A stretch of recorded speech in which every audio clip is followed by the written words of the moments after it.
hearing at the Cook County Building today focusing on an issue many say is ignored: unsolved cases of missing and murdered black women and girls. WGN's Dana Rebick was at the hearing and she joins us live now from downtown. Dana? Well, these stakeholders are concerned. They say that black women and girls are disproportionately at risk for abuse, violence, and exploitation. Today, these county commissioners asked questions of law enforcement on the reporting of these cases and the attention put on them.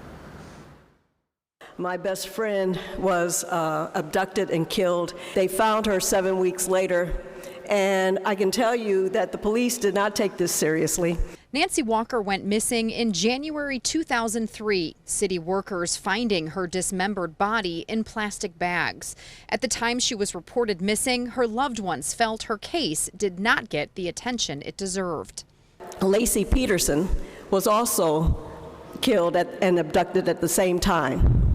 And Laci Peterson was on the front page of the Sun-Times, and Nancy Walker's picture was in the classifieds. The issue highlighted at a Cook County board hearing where members of the sheriff's office spoke about the effort to solve these cases. Nationwide, nearly a third of all missing women are black, despite comprising only 15% of the population.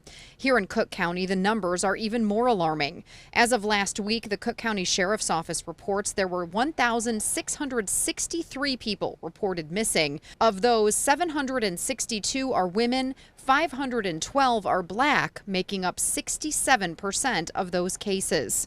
And this also gives us an opportunity to let the families know of long-term missing persons that we're working on these cases, that you're not forgotten.